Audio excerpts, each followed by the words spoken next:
Hello, good morning friends. Welcome to Deviji channel. ఈరోజు మన curry వచ్చేసి ఆలు టమాటా కర్రీ అండి. ఈ ఆలు టమాటా కర్రీ ఎంతో టేస్టీగా చేసేసుకుందాం రండి.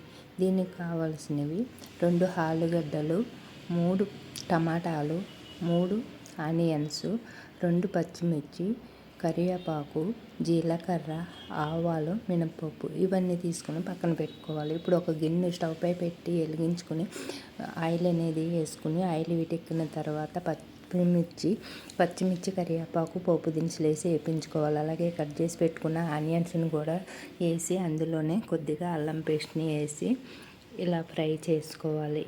అల్లం పేస్ట్ అనేది ఆనియన్స్లో వేయడం వల్ల మాడిపోకుండా ఆనియన్స్తో పాటు ఇలా ఫ్రై అవుతుంది. చూడండి, ఇలా వేసుకుని మొత్తం అన్నీ కలిసేటట్టు కలుపుకుంటూ నెమ్మదిగా వేయించుకోవాలి.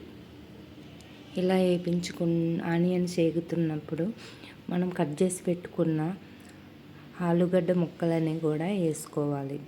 ఈ ఆలుగడ్డ ముక్కలని అన్నీ వేసుకున్న తర్వాత కలర్ చేంజ్ అయ్యే వరకు ఫ్రై చేసుకోవాలి. ఇలా కలర్ చేంజ్ అయ్యాక టమాటా ముక్కలను వేసుకుని దాంట్లోనే 1 స్పూన్ కారం, 1 స్పూను ఉప్పు, కొద్దిగా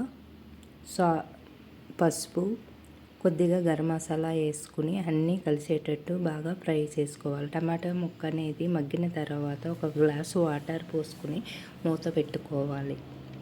ఒక 10 నిమిషాలు ఉడికించుకోవాలి. ఒక 10 నిమిషాలు అయితే ఈ కర్రీ రెడీ అయిపోతుందండి, ఉడుకుతుంది. వాటర్ వేసిన తర్వాత ఇలా అన్నీ కలిసేటట్టు ఒకసారి కలిపి మూత పెట్టేసుకోవాలి.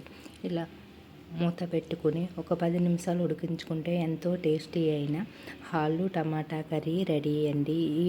చూడండి, ఎంతో కలర్ఫుల్గా కనిపిస్తుంది కదా, ఎంతో టేస్టీగా కూడా ఉంటుంది ఈ కర్రీ రైస్లోకే కాకుండా చపాతీ, పొరాటాలు చేసుకుంటాం కదా, అలాంటి వాటిలో కూడా చాలా టేస్టీగా బాగుంటుంది.